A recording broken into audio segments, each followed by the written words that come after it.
Shalom. Puji Tuhan kita bisa beribadah kembali di tempat ini meskipun secara online. Saya percaya hadirat Tuhan tetap sama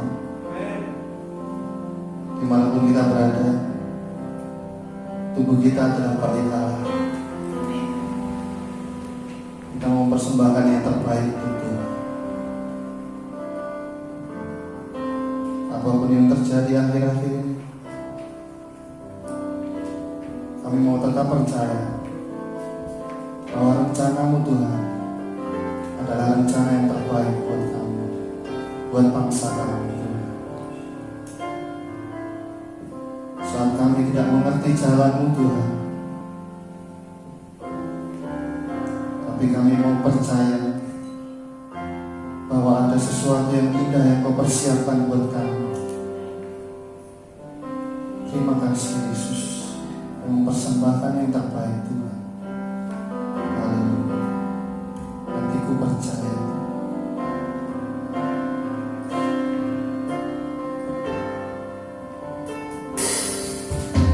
Saat kita melihat jalan-Mu, saat ku tak mengerti rencana-Mu, namun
melihat jalanmu saat Tuhan mengerti rencanamu, namun tetap ku pegang janjimu.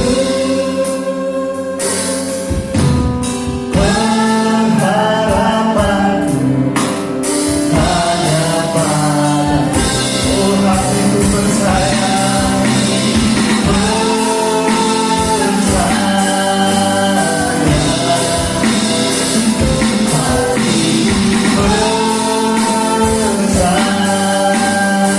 hati kami percaya Tuhan.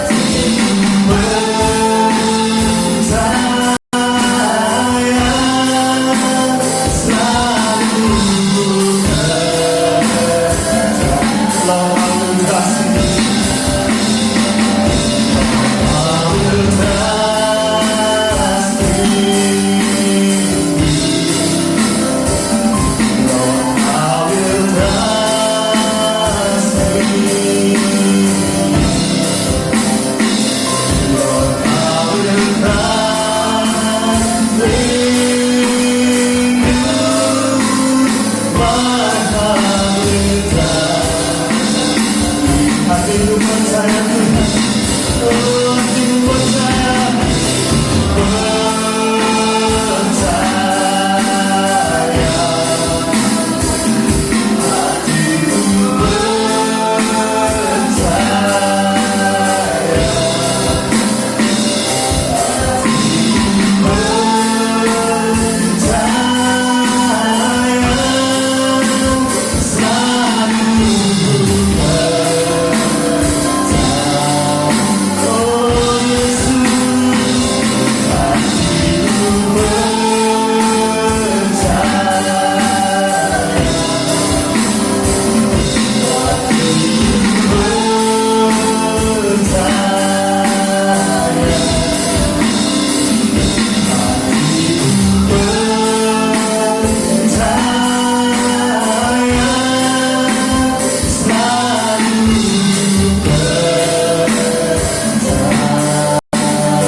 Kami tetap percaya bahwa akan ada sesuatu yang indah,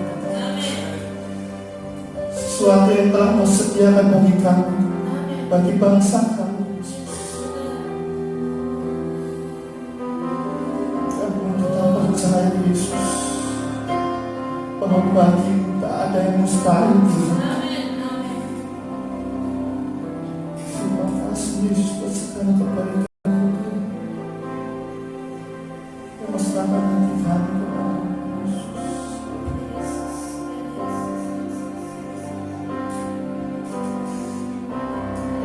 Bagi tak ada yang mustahil. Bagi Tuhan tak ada yang mustahil. Bagi Tuhan tak ada yang tak mujizatnya disediakan bagiku, ku diangkat dan dipulihkannya. Kami yakin, ku yakin saat Kau berfirman, ku menang saat Kau bertindak. Hidupku hanya ditentukan oleh perkataan-Mu. Kami aman, ku aman karena Kau menjaga. Kami kuat karena Kau menopang hidupku, hanya ditentukan oleh kuasa-Mu.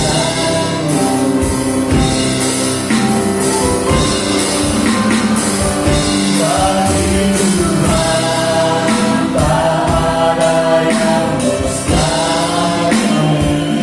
Bagi Tuhan tak ada yang tak mungkin. Mujizatnya disediakan bagiku, ku diangkat dan dipulihkannya. Terima kasih Tuhan, kami percaya Yesus. Jadi saat Kau berfirman, ku menang saat Kau bertindak. Hidupku hanya ditentukan oleh perkataan-Mu. Kami aman Tuhan, ku aman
yang mustahil Tuhan.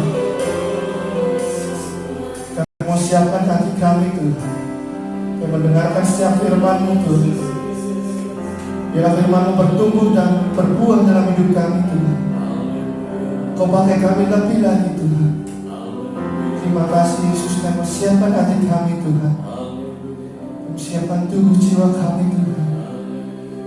Terima kasih Yesus, kami serahkan segalanya ke dalam tangan kuasa Tuhan. Haleluya. Amin.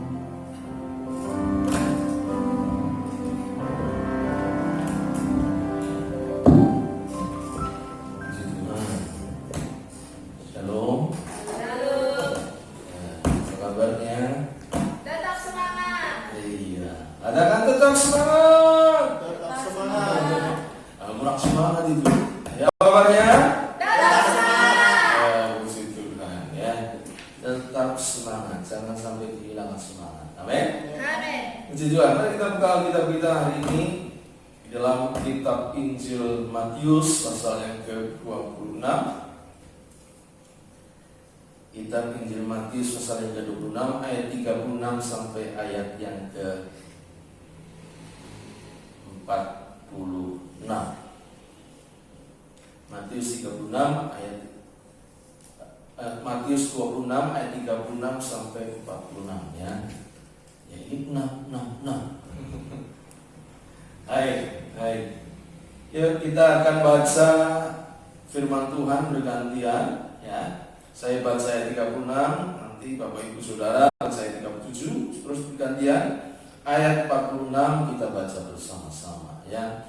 Kitab Injil Matius pasal yang ke-26 ayat 36 sampai 46 demikian bunyi firman Tuhan. Maka sampailah Yesus bersama-sama murid-muridnya ke suatu tempat yang bernama Getsemani. Lalu ia berkata kepada murid-muridnya, "Duduklah di sini sementara aku pergi ke sana untuk berdoa."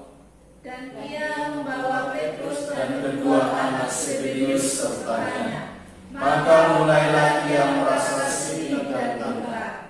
Lalu katanya kepada mereka, "Hatiku sangat sedih seperti mau mati rasanya. Tinggallah di sini dan berjaga-jagalah dengan aku." 39. Maka ia masih sedikit, lalu sujud dan berdoa, katanya, "Ya Bapa-Ku, jikalau sekiranya mungkin, biarlah cawan ini lalu daripadaku, tetapi janganlah seperti yang kukehendaki, melainkan seperti yang Engkau kehendaki." 40. Setelah itu ia kembali kepada murid-muridnya itu dan mendapati mereka sedang tidur. Dan ia berkata kepada Petrus, "Tidakkah kamu sanggup berjaga-jaga 1 jam dengan aku?" 41. "Berjaga-jagalah dan berdoalah supaya kamu jangan jatuh ke dalam pencobaan. Roh memang menurut, tetapi daging lemah." 42. Lalu ia pergi untuk kedua kalinya dan berdoa, katanya, "Ya Bapa-Ku, jikalau cawan ini tidak mungkin lalu, kecuali apabila aku minumnya, jadilah kehendak-Mu." Dan ketika ia kembali pulang, ia mendapati mereka sedang tidur, sebab mata mereka sudah berat. 44. Ia membiarkan mereka di situ, lalu pergi dan berdoa untuk ketiga kalinya dan mengucapkan doa itu juga. Sesudah itu ia datang kepada murid-muridnya dan berkata kepada mereka, "Tidurlah sekarang dan istirahatlah. Lihat, saatnya sudah tiba bahwa Anak Manusia diserahkan ke tangan orang-orang berdosa." Bersama-sama, "Bangunlah, marilah kita pergi. Dia yang menyerahkan aku sudah dekat." Amin. Diberkati orang yang membaca, merenungkan dan melakukan firman Tuhan. Baik, puji Tuhan. Saudara, besok hari Kamis, hari Jumat kita akan merayakan bersama, memperingati bersama ibadah apa? Jumat Agung. Oke. Ibadah Jumat Agung adalah itu ibadah yang cukup penting bagi kita orang Kristen ya, karena tentu tidak akan lahir keselamatan tanpa salib. Oke. Jadi tidak ada kebangkitan tanpa kematian. Jadi salib itu peristiwa yang perlu kita renungkan bersama. Tapi hari ini kita ingin belajar ya peristiwa-peristiwa sebelum Yesus disalibkan, saudara. Jadi kalau kita belajar hari ini dari Matius pasal yang ke-26 ini ayat 36 sampai ayat 46, Yesus sedang berada di mana? Di Getsemani, ya, Taman Getsemani. Ya. Jadi ini episode awal yang mengawali peristiwa penyaliban, yang mengawali peristiwa kematian, dan yang mengawali peristiwa kebangkitan Yesus. Ya. Tentu ini ada hal yang penting yang kita bisa pelajari dari peristiwa ini. Ya, kalau saya boleh beri judul firman Tuhan hari ini adalah Getsemani, Taman Kemenangan. Apa namanya? Getsemani apa? Taman Kemenangan. Ya. Ya, kalau kita baca ayat 41 dikatakan berjaga-jagalah dan berdoalah supaya kamu jangan jatuh ke dalam pencobaan. Roh memang penurut tetapi daging lemah. Jadi di Getsemani inilah kemenangan sebetulnya ditentukan. Di Getsemani inilah kemenangan dilahirkan, saudara. Ya, kalau kita lihat ya, di sekitar kita itu ada banyak taman. Ya, saudara pergi ke timur Solo ada taman apa? Juruk. Lalu kalau ke tengah kota itu ada taman apa? Tengah kota Srimedari. Ya. Kalau ke tadi yang dekat terminal taman apa? Ya, Balai banyak taman, saudara. Nah, ada banyak taman itu juga memiliki kegunaan masing-masing ketika dibuat ya. Ada taman yang dibuat dengan tujuan untuk apa? Keindahan. Jadi diciptakan supaya kota menjadi indah. Diciptakan supaya satu tempat menjadi asri, menjadi hijau. Taman juga dibuat ada yang dengan tujuan untuk olahraga. Nah, ya. Jadi ada yang dibuat tamannya, trek-treknya dibuat dengan tujuan supaya orang bisa berolahraga di sana. Orang bisa sehat karena berolahraga di sana. Ada taman juga yang dibuat dengan tujuan untuk paru-paru kota. Betul ya? Diciptakan, ditanami pohon-pohon yang besar dengan tujuan supaya di taman itu udara kota boleh menjadi lebih segar. Ada taman juga yang dibuat dengan tujuan untuk memperingati sesuatu atau satu kejadian. Jadi ada taman makam pahlawan itu untuk kuburan ya. Monumen 45. Untuk apa? Memperingati akan mungkin perjuangan tahun 45, bagaimana bangsa Indonesia berjuang akhirnya kemerdekaan lahir. Jadi setiap taman itu punya kegunaan, punya dibuat untuk tujuan tertentu, tapi juga ada taman yang memang ketika kita datang ke taman itu, kita bisa merenungkan sesuatu, kita bisa mendapatkan sesuatu karena mungkin di taman itu pernah terjadi satu peristiwa yang luar biasa. Ya, satu peristiwa yang sangat penting. Nah, salah satu taman yang ditulis di Alkitab adalah Taman Getsemani. Ya, jadi di Alkitab kita melihat ada juga salah satu taman yang penting, yaitu Taman Getsemani. Ya. Ada apa di Taman Getsemani? Ada apa, saudara? Di Taman Getsemani ini, ya kalau kita baca, disinilah sebetulnya kemenangan Yesus dimulai dari Taman Getsemani ini. Inilah awal kemenangan itu terjadi. Inilah awal kemenangan besar itu terjadi. Inilah awal sebetulnya keselamatan lahir bagi seluruh dunia di Taman Getsemani. Ya, kalau kita baca tadi di ayat yang ke-36 dikatakan, maka sampailah Yesus bersama-sama murid-muridnya ke suatu tempat yang bernama Getsemani. Lalu ia berkata kepada murid-muridnya, duduklah di sini sementara aku pergi ke sana untuk berdoa. Jadi ada apa di Taman Getsemani? Alkitab mencatat di taman inilah sebelum nanti Yesus ditangkap dan akhirnya disalibkan, mati dan akhirnya juga dibangkitkan, di taman inilah Yesus membawa murid-muridnya untuk berdoa. Yesus membawa murid-muridnya untuk berdoa. Jadi Getsemani, taman kemenangan. Di taman kemenangan ini, Yesus membawa murid-muridnya untuk berdoa. Jadi untuk mencapai sebuah kemenangan, jangan lupakan doa. Yesus memberikan contoh kepada kita. Di taman Getsemani ini, dia datang membawa murid-muridnya untuk berdoa. Saudara, ada banyak orang sekarang ya, hari-hari ini ya, sedang menghadapi mungkin pergumulan yang berat, sedang menghadapi masalah-masalah yang berat.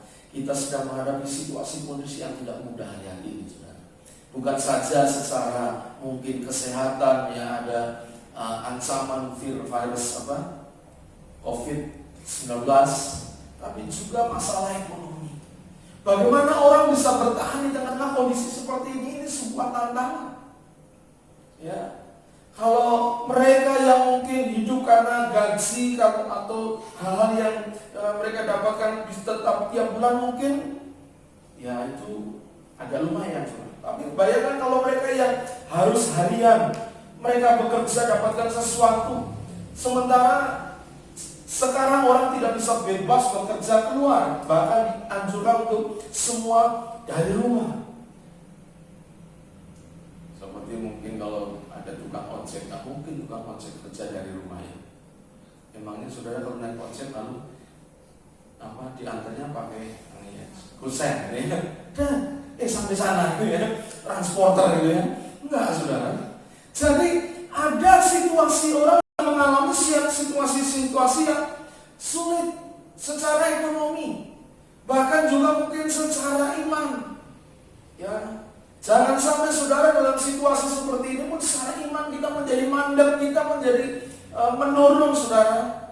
Bagaimanapun akan sangat berbeda juga ketika kita bisa ibadah bersama dengan ibadah sendiri. Ibadah sendiri memerlukan apa? Memerlukan komitmen tinggi. Ya. Saya berdoa, saya berharap saudara ketika kita doa ibadah di rumah harus seperti ibadah di gereja. Jangan masih sarungan gitu ya. Lalu nonton ibadah, itu bukan ibadah, itu nonton ibadah. Jadi kalau ibadah ya seperti ibadah, mandi dulu, rapi, lalu dengan keluarga saksikan bersama. Nah, kadang-kadang situasi seperti ini tidak mudah. Ini menjadi tantangan bagi kita. Nah, saya percaya setiap kita rindu ketika kita melewati keadaan seperti ini, kita bisa melewati dengan kemenangan yang bersama dengan Tuhan. Amin. Kita ingin, saudara. Kita ingin nanti setelah peristiwa ini selesai, saudara kita semua boleh selamat, kita semua boleh tidak alami sakit penyakit. Bahkan bukan hanya itu, karier kita, pendidikan kita, mungkin keluarga kita boleh mengalami kemenangan yang lebih lagi, boleh mengalami kemajuan yang lebih lagi. Nah, kalau kita belajar dari Yesus, ini sebuah teladan yang luar biasa, bahwa kemenangan Yesus, kalau saya lihat, dimulai dari ketika dia di Taman Getsemani datang untuk berdoa. Jadi ada apa di Taman Getsemani? Ada apa, saudara?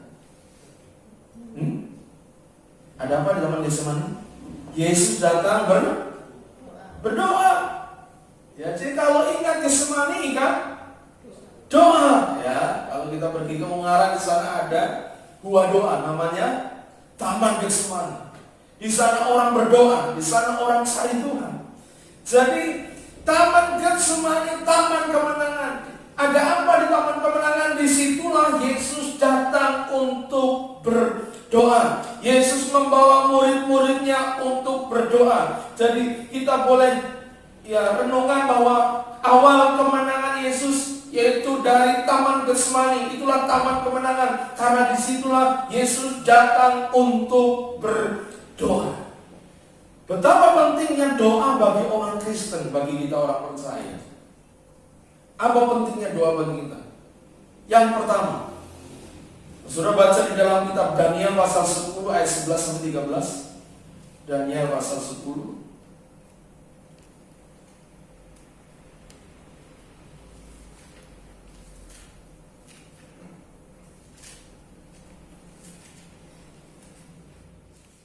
Katanya kepadaku, Daniel, engkau orang yang dikasihi, camkanlah firman yang kukatakan kepadamu, dan berdirilah pada kakimu sebab sekarang aku diutus kepadamu.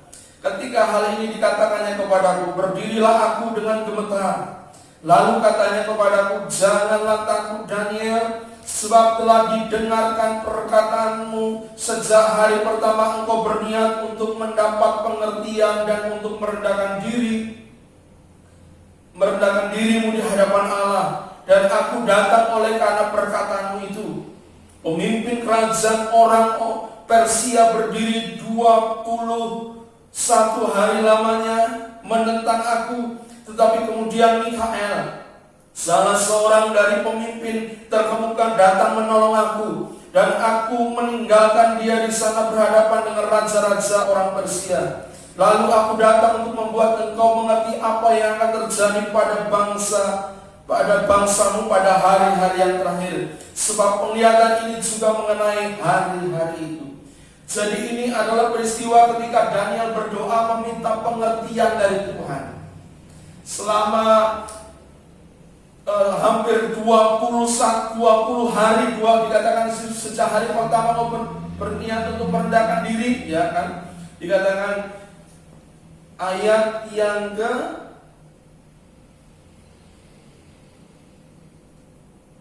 13, pemimpin kerajaan orang Persia berdiri 21 hari lamanya menentang aku. Jadi ketika Daniel berdoa untuk minta pengertian dari Tuhan, apa yang terjadi? Daniel tidak mendapatkannya. Ternyata lalu Tuhan berbicara kepada Daniel bahwa ketika Daniel berdoa, jawaban itu sebetulnya sudah ada, sudah terjadi, tapi terhalang. Ada yang menghalangi. Di sini dikatakan raja Persia ini gambaran dari kuasa iblis, kuasa kegelapan. Jadi ketika Daniel berdoa, sebetulnya sorga sudah bergerak, sorga sudah bekerja, sorga sudah melakukan sesuatu mendengar doa Daniel. Jadi kalau kita bisa pelajari dari ayat ini, doa adalah satu cara kita menggerakkan surga. Jadi kenapa kita perlu berdoa? Lewat doa kita bisa menggerakkan surga. Surga bergerak karena doa-doa orang percaya. Surga bergerak karena ada orang-orang percaya yang meletakkan lututnya untuk berdoa. Ketika Daniel berdoa, surga sudah menjawab. Dan Daniel terus berdoa. Dan Alkitab berkata, karena ada raja Persia yang menghalangi, akhirnya Tuhan utus Mikael berperang melawan raja Persia. Saya tidak tahu, kadang-kadang dalam pergumulan kita, doa-doa kita mungkin belum dijawab. Ada kemungkinan mungkin doa saudara terhalang. Ada kekuatan-kekuatan, kuasa-kuasa iblis yang menghalangi doa saudara terjawab. Apa yang harus dilakukan? Terus berdoa. Seperti Daniel terus berdoa, dan Tuhan kirim Mikael melawan raja Persia supaya apa? Daniel mendapat pengertian yang daripada Tuhan. Terus saudara baca di pasal yang ke 11 ayat 32 dari kitab Daniel, coba. Dan orang-orang yang berlaku fasik terhadap perjanjian akan dibujuknya sampai murtad dengan kata-kata licin.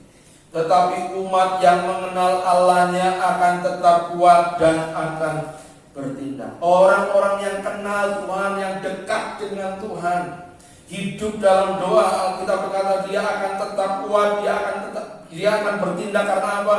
Karena ketika dia berdoa, maka kerajaan surga pun turut hadir. Kerajaan surga bergerak karena doa orang percaya. Jadi hari ini saudara, kemenangan dimulai dari doa. Katakan doa. Doa. Saudara mau rindu mengalami apa? Kemenangan. Minggu kemarin kita belajar tentang siapa yang rindu mengalami perubahan dalam hidup. Ya seperti Bartimeus, hidup mengalami perubahan. Akhirnya mata Bartimeus diselitkan. Siapa yang rindu mengalami sesuatu yang luar biasa bersama dengan Tuhan? Mulailah dengan doa. Duduk diam. Karena ketika engkau duduk diam berdoa, Alkitab berkata, doamu itu yang menggerakkan surga bergerak, yang membuat surga bergerak. Ada sebuah, saya pernah diceritain, ada seorang hamba Tuhan yang pergi ke satu negeri, satu kota itu, masuk ke sebuah gereja. Lalu di depan gereja itu ada tulisan besar. Tulisannya begini-begini, berdoalah, sebab ketika engkau berdoa, malaikat Tuhan bergerak. Artinya, kalau sudah tidak berdoa, malaikat Tuhan nganggur. Siapa yang mau buat malaikat Tuhan nganggur? Jangan buat nganggur, saudara. Buat mereka bergerak, buat mereka melakukan sesuatu. Lewat apa? Doa. Doa menggerakkan surga. Yang kedua, kenapa kita berdoa?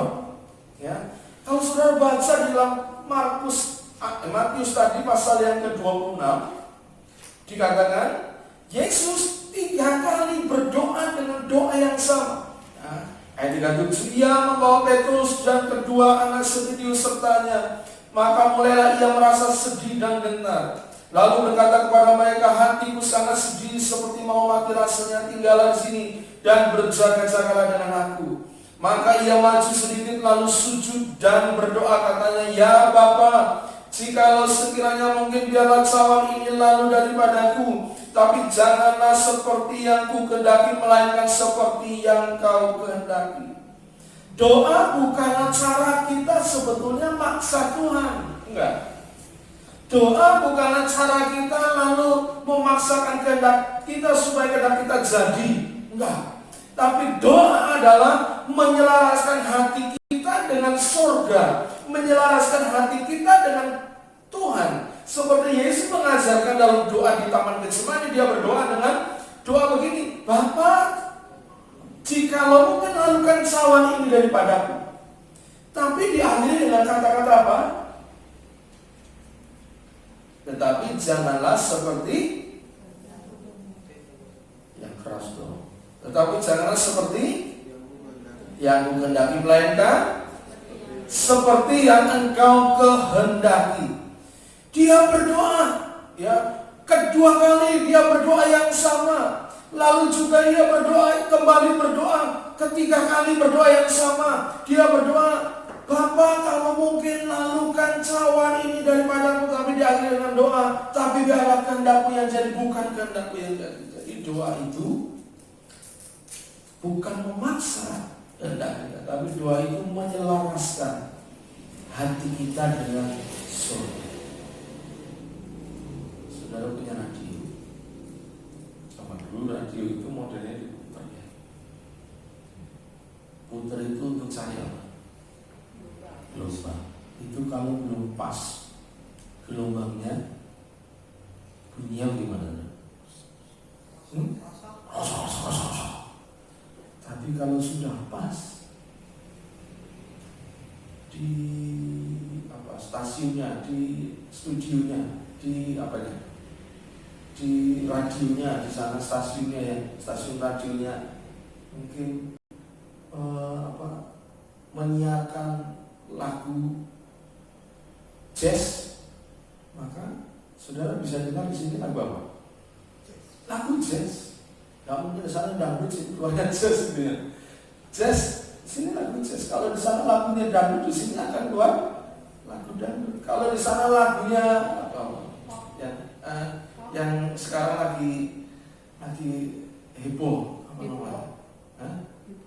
Hip hop. Kalau ini di Jawa ini sih siapa? Kok Didi Kempot sama lagunya apa? Cendol Dawet.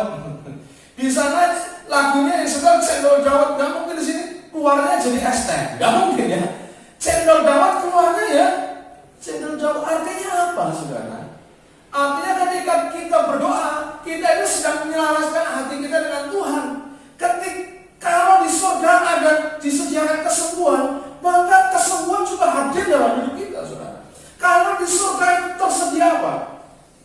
disediakan berkat sukacita.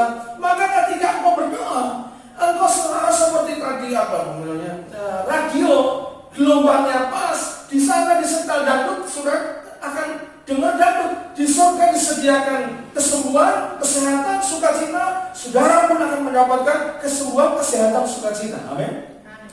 Jadi doa itu menyelaraskan hidup kita, hati kita dengan surga.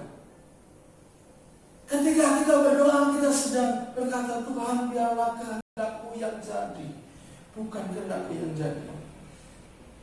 Saya percaya kehendak Tuhan itu lebih hebat, lebih dahsyat. Dia ngerti apa yang akan terjadi di depan kita dibanding kita sendiri. Kita nggak ngerti besok mau jadi apa di depan kita, kan semua nggak ngerti. Saudara nggak tahu.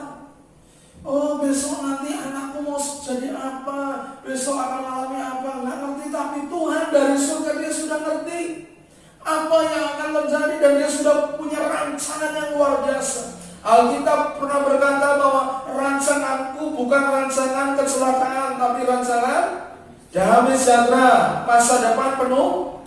Nah, kalau saudara ingin mengalami rancangan surga, apa yang disediakan di surga, maka hatimu harus gelombangnya pas, gelombangnya kena dengan surga. Ketika engkau berdoa, engkau sedang menyelaraskan hati dengan surga, dengan Tuhan. Maka ketika engkau sudah menyelaraskan hatimu dengan Tuhan, maka apa yang disediakan di sana, apa yang disiarkan di sana, yaitu masa depan penuh dengan pengharapan, akan jadi dalam hidup kita semua. Amin. Jadi doa itu menyelaraskan hati kita dengan surga. Yang ketiga, kenapa kita perlu berdoa? Kenapa Yesus mengajarkan kemenangan itu dimulai dari doa dulu? Doa itu sederhana ya, D-O-A. Nah, ini pelaksanaannya butuh perjuangan. Ya, kalau saudara ini maju, jangan lupa berdoa. Yang ketiga, kenapa kita berdoa? Doa memberi kekuatan kepada kita. Ya. Doa memberi kekuatan kepada kita. Coba buka di Mazmur 66 ayat 14. Mazmur 66 ayat 14.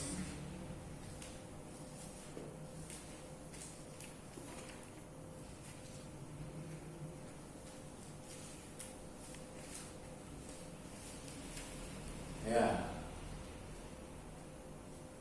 Ayat 66 ayat 14.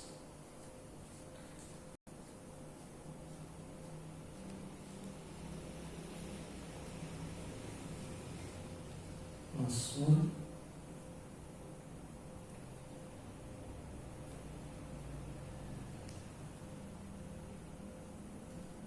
ayat 19, maaf saudara. Mazmur 66 ayat 19. Udah dapat semua ya? Baca sama-sama. 1, 2, 3. Sesungguhnya Allah telah mendengar, Ia telah memperhatikan doa yang kuucapkan. Dikatakan Tuhan itu memperhatikan doa yang diucapkan. Jadi kenapa kita berdoa?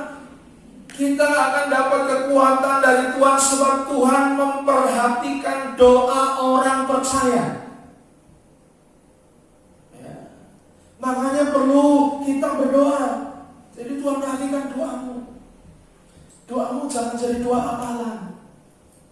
Kalau berdoa, Bapa kami dalam surga, terima kasih buat berkatmu. Bapa kami dalam surga, terima kasih buat berkat. Doa itu komunikasi, ngomong dengan Tuhan. Coba kalau Joshua mau minta uang ke mama, apa-apalan, mama, aku minta uang. Besok lagi, mama, aku minta uang. Kan gak gitu kan?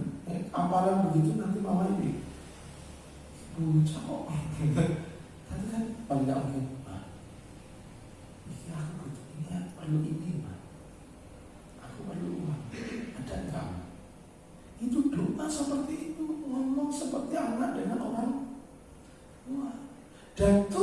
berkata memperhatikan doa. Luar biasa. Mungkin kita doa, ya apa ya? Doa mungkin kita sambil naik motor di jalan kita berdoa, terima kasih. Aku percaya Tuhan melindungi bersama ini. Diperhatikan. Bisa jadi di tengah jalan ada kecelakaan, Tuhan bisa menghindarkan dari kecelakaan itu. Karena doa itu diperhatikan Tuhan. Tuhan mendengar setiap doa umatnya ketika kita berdoa. Jangan sepelekan doa loh. Tuhan perhatikan doa. Tuhan gak perhatikan nilai sekolahmu, enggak. Tuhan gak perhatikan yang lain. Pakaianmu, gayamu, enggak. Tuhan gak perhatikan titelmu, enggak. Tuhan gak tertarik dengan mungkin jabatan kita, enggak. Tapi Tuhan tertarik dan Tuhan mau memperhatikan doamu. Engkau sederhana mungkin, engkau mungkin tidak punya titel yang panjang-panjang, ya profesor, doktor, kalkulator, voucher mungkin enggak.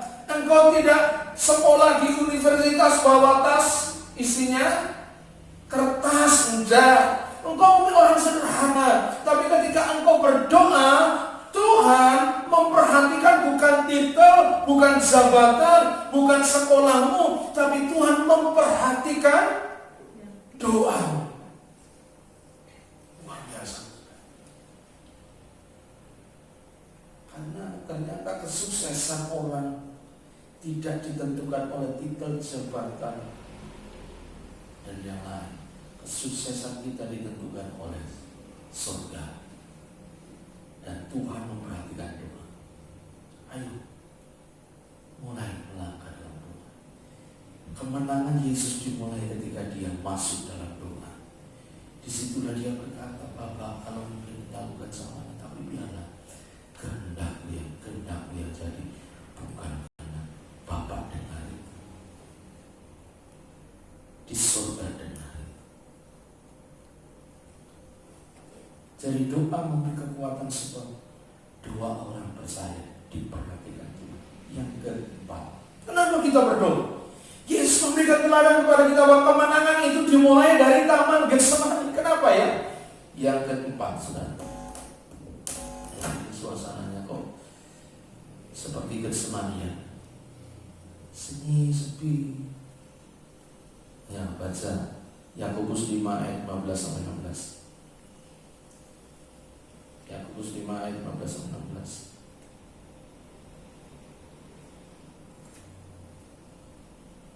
Ya, salah seorang bacakan. Terus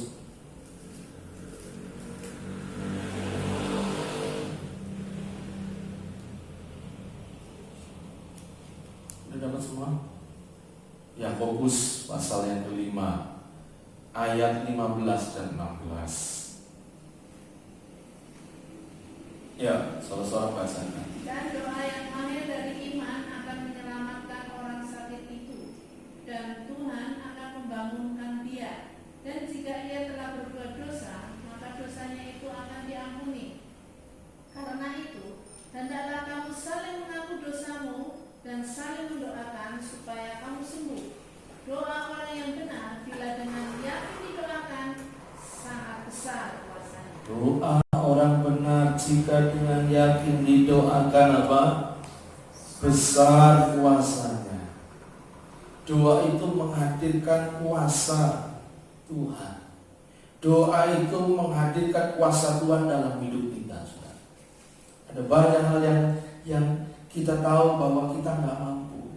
Hari ini saja dibuktikan ya. Tuhan kasih makhluk hidup kecil saja. Ukurannya nano, kecil. Belum ada satu orang pun di bumi ini yang bisa menaklukkan makhluk kecil itu. Betul ya? Apa itu? Virus, saudara. Apa sudah ada obatnya? Apa sudah ada obatnya? Apa sudah ada obatnya? Belum.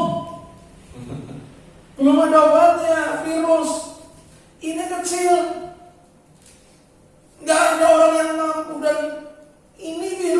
kepada semua orang loh ya.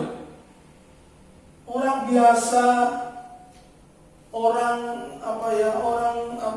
rakyat biasa sampai pangeran kena. Siapa? Pangeran Charles kena. Menteri kena. Ada nggak presiden yang kena? Ada ya? Kepala negara mana kalau nggak salah? Perdana Menteri atau apa? Kena coba. Ratu Elizabeth kena.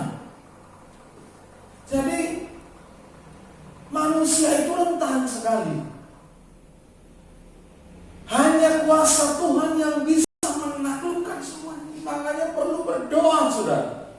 Minta doa kepada Tuhan, itulah awal saudara mengalami kemenangan. Yesus mengajarkan sebelum dia melewati masa-masa yang berat lewat salib itu, dia mengajak murid-muridnya, ayo berdoa. Kenapa? Ya, khususnya ayat yang ke 41 dikatakan, berjaga-jagalah dan berdoalah supaya kamu jangan jatuh dalam pencobaan. Roh memang penurut tapi daging lemah. Pencobaan itu bisa hadir kapan saja, ya, dalam bentuk apa saja, sakit, penyakit, keadaan ekonomi. Pencobaan bisa datang karena banyak juga. Dan Tuhan berkata, pencobaan bisa datang kapan saja. Bagian kita adalah ayo berjaga-jaga dan berdoa supaya kita tidak jatuh dalam pencobaan. Ingat, roh itu apa? Penurut tapi daging lemah. Artinya apa? Jangan ikutin daging. Kalau kita ikutin daging ya sudah berat, nggak mungkin berdoa. Kalau engkau nggak pernah berdoa, berarti engkau masih hidup dalam daging, engkau hanya mengikuti daging. Ayo belajar, bangkitkan roh saudara. Roh yang di dalam saudara itu lebih besar daripada roh yang ada di dalam dunia, kata firman. Tapi bagaimana itu mengaktifkannya? Ketika saudara berdoa, ketika engkau berdoa, itulah cara saudara, engkau sedang membangun roh saudara. Jangan ikutin daging, tapi mulailah berdoa. Sekarang orang mulai mengukur manusia itu bukan hanya dari inteligensianya, betul ya? Dulu manusia diukur namanya ada IQ, inteligensia quotient.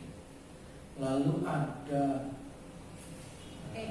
EQ, emosional. Jadi inteligensia, cerdasan. EQ, emosional, emosinya, apa, mentalnya. Oh, dilihat, orang sukses itu kalau mentalnya begini, mentalnya kecuali, mentalnya berani gitu ya. Kalau dulu IQ, orang sukses itu karena apa? Cerdas. Makanya orang di apa, berlomba-lomba, mulailah muncul filsafat atau ilmu pengetahuan berkembang dengan luar biasa karena IQ yang dikejar.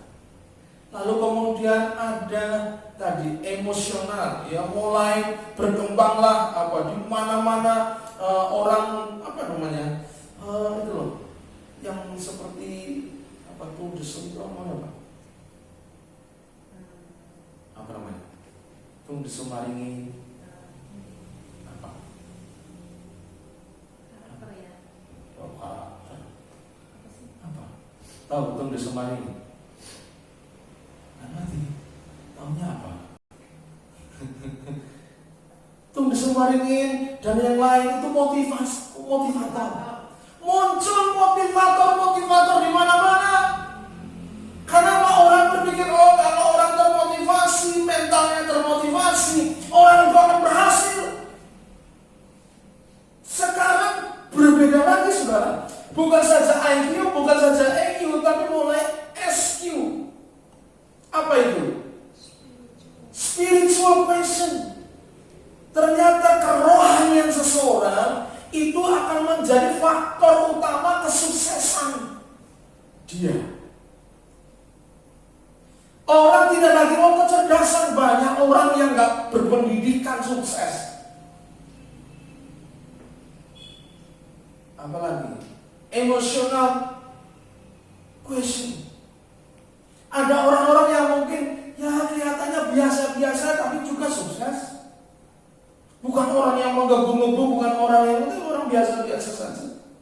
Tapi kemudian bisa dilihat ada spiritual question. Orang mulai melihat, kalau kadar rohani seseorang itu akan menentukan dia sukses atau tidak ke depan.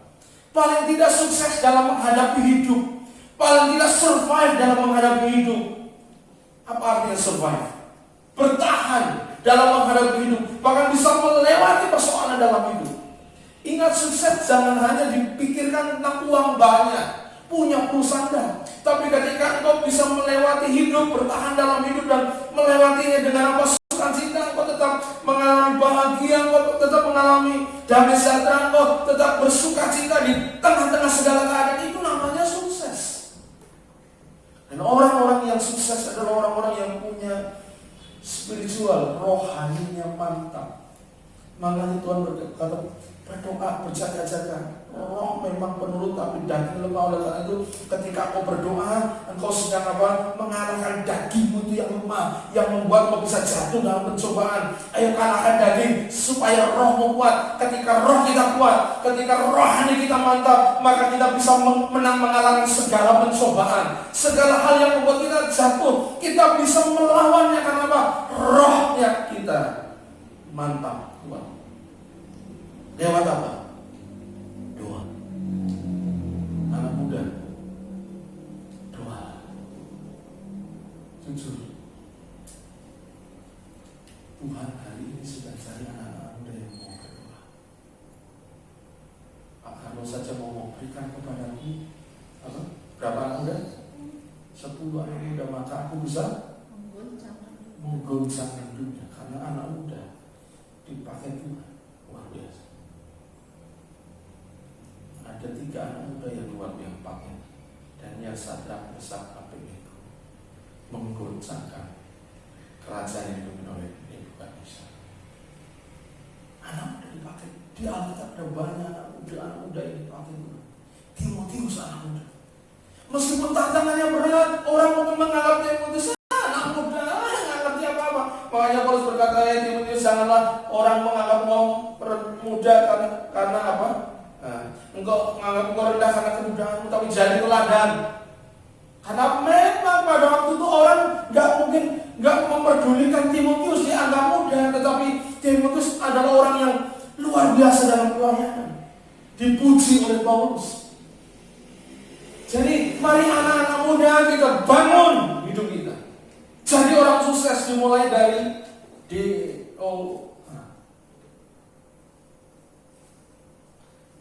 yang terakhir, ayat 41.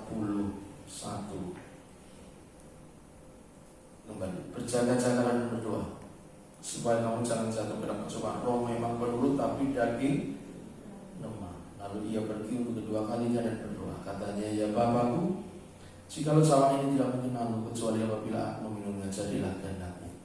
Dan ketika ia kembali pulang, ia mendapati mereka sedang tidur, sebab mata mereka sudah berat. Ia membiarkan mereka di situ, lalu pergi dan berdoa untuk ketiga kalinya dan mengucapkan doa yang itu juga. Sudah itu ia datang kepada murid-muridnya dan berkata kepada mereka, tidurlah sekarang dan istirahatlah. Lihat, saatnya sudah tiba bahwa Anak Manusia diserahkan ke tangan orang-orang berdosa. Bangunlah, marilah kita pergi. Dia yang menyerahkan aku sudah. Doa itu yang ke-5 ya. Doa penyerahan diri kepada Tuhan. Yesus mengajarkan dia menyerahkan dirinya kepada Tuhan. Biarlah kehendak Tuhan yang jadi. Itu menunjukkan kerendahan hati yang luar biasa. Dia berkata, biarlah Tuhan kehendakmu yang jadi. Dia merendahkan diri di hadapan Bapa di surga. Doa menggambarkan kerendahan hati. Coba suruh baca di dalam kitab Amsal pasal 18 ayat 12. Amsal pasal 18 ayat 12.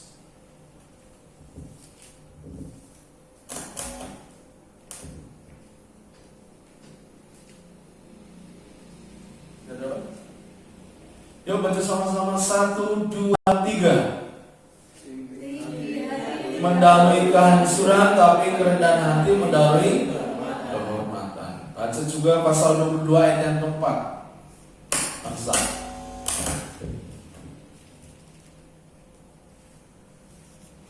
Baca sama-sama 1, 2, 3. Ganjaran kerendahan hati dan takut akan Tuhan adalah kekayaan, kehormatan, dan jadi orang yang rendah hati, takut akan Tuhan itu ganjarannya, upahnya adalah apa? Kehormatan, dan bukankah itu yang dicari oleh manusia? Kekayaan, kehormatan, dan kehidupan. Apa saudara? Kekayaan itu upah untuk siapa? Yang rendah hati. Upah untuk siapa? Yang rendah hati dan takut akan Tuhan. Jadi ketika engkau berdoa, Yesus menunjukkan kerendahan hati. Dia gak maksa-maksa Tuhan. Dia berkata, biarlah kehendakmu yang jadi. Dia berdoa dengan doa yang sama. Dia berdoa, Tuhan, biar kehendakmu yang jadi, bukan kehendakmu yang jadi. Itu menunjukkan kerendahan hati. Rendah hati. Karena orang yang rendah hati, ganjarannya adalah kekayaan, kehormatan, kehidupan. Jadi Getsemani, taman kemenangan. Kalau pengen menang, ingat apa? Ya, kalau pengen menang, ingat apa? Ada apa di Getsemani? Doa. Kalau pengen menang, ingat apa? Kalau pengen menang, ingat apa? Getsemani. Di Getsemani ada apa? Ada doa. Jadi kalau engkau berdoa, engkau akan mengalami kemenangan. Kalau engkau ingin menang, ingat apa? Getsemani. Ada apa di Getsemani? Ada doa. Amin. Mari kita berdoa.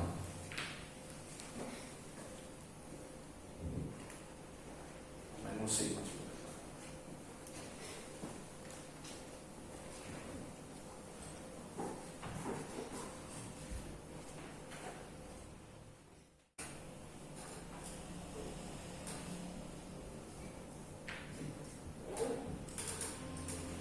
Ku menyembah.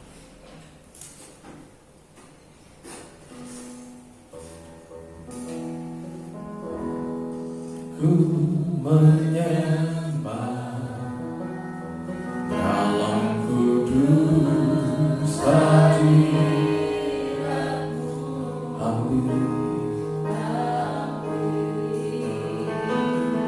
tak terkasih karena-Mu Bapa.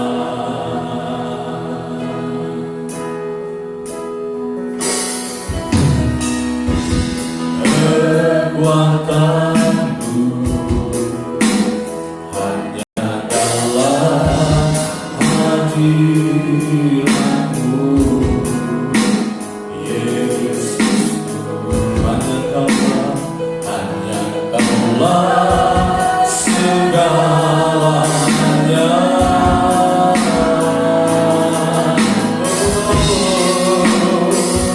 Ku yakin Kau hadir di sini.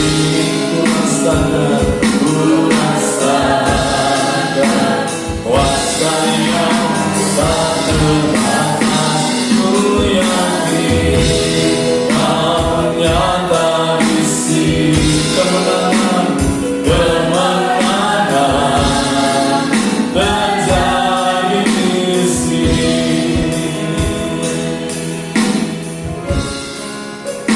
Oh, ku menyembah dalam kudus hadirat-Mu, hadiri tak terkasih karena-Mu Bapa.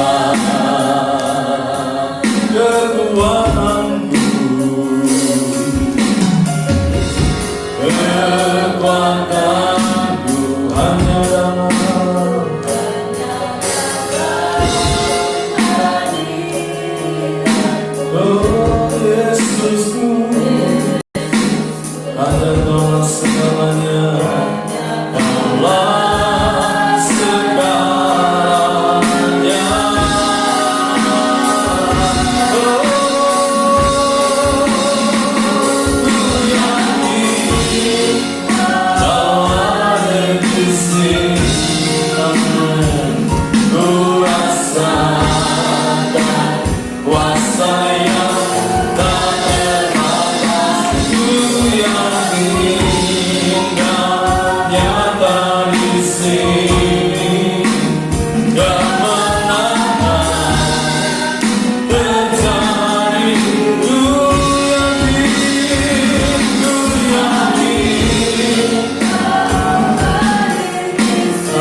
kemenangan Yesus dimulai di Getsemani.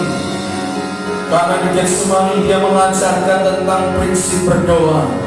Berdoalah dan berjaga-jagalah supaya engkau tidak jatuh dalam pencobaan, kata Tuhan. Yesus mengajarkan tentang doa. Satu hal, kalau engkau ingin menang tidak bisa tidak. Doa, berdoa dan berdoa. Ketika engkau berdoa, engkau akan melihat kuasa Tuhan terjadi atas kehidupan saudara. Engkau akan dimampukan Tuhan melewati proses kehidupan ini. Tuhan memberikan kepada saudara damai sejahtera ketika engkau harus melewati proses dalam kehidupan yang berat. Terima kasih Bapak, terima kasih. Kau mengingatkan kembali Tuhan untuk kami berdoa. Waktu kami hari-hari ini banyak di rumah, kami akan pakai untuk berdoa. Kami akan pakai untuk mencari kehendak Tuhan. Kami akan pakai untuk menyelaraskan hati kami dengan surga. Kami akan pakai Tuhan untuk kami mengkoneksikan hati kami dengan surga. Kami percaya maka kuasa kerajaan surga terjadi dalam kehidupan kami Tuhan. Terima kasih Tuhan, terima kasih. Kami berdoa untuk saudara-saudara kami yang tinggal di rumah. Oh, saat ini mereka juga ibadah di rumah. Engkau hadir dan Tuhan memberkati mereka. Engkau hadir dan Tuhan memberkati keluarga mereka, anak istri. Oh Tuhan, suami mereka Tuhan berkati. Pekerjaan mereka Tuhan berkati.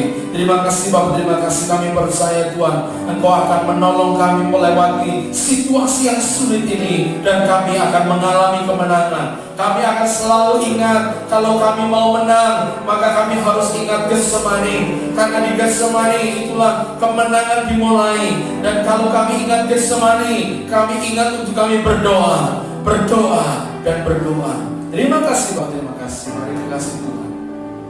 Sebelum kita akhiri ibadah ini, kita naikkan pujian kepada Tuhan.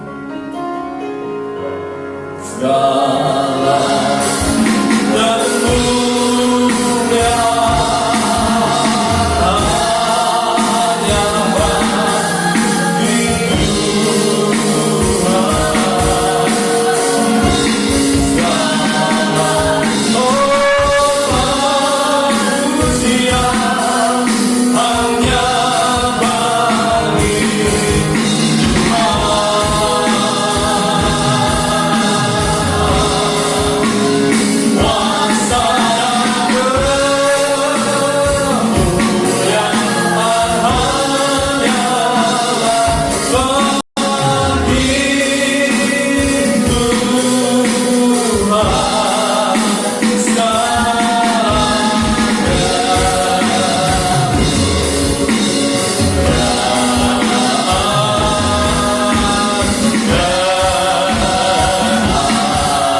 dan kekasih Tuhan, sebelum kau pulang, angkat tanganmu kepada Tuhan, terimalah berkat Tuhan. Karena Tuhan menghadapkan wajah-Nya, menyinari engkau dengan wajah-Nya hari ini. Dan kiranya engkau diberkati, diberkatilah pekerjaanmu, diberkatilah kesehatanmu, diberkatilah keluargamu, diberkatilah masa depanmu, diberkatilah keuanganmu, diberkatilah pertumbuhan iman dan kesaksianmu.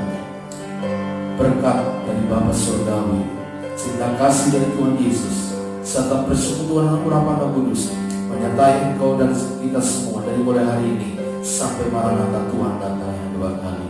Di dalam nama Tuhan Yesus yang diberkati diurapi Tuhan, katakan bersama-sama. Amin.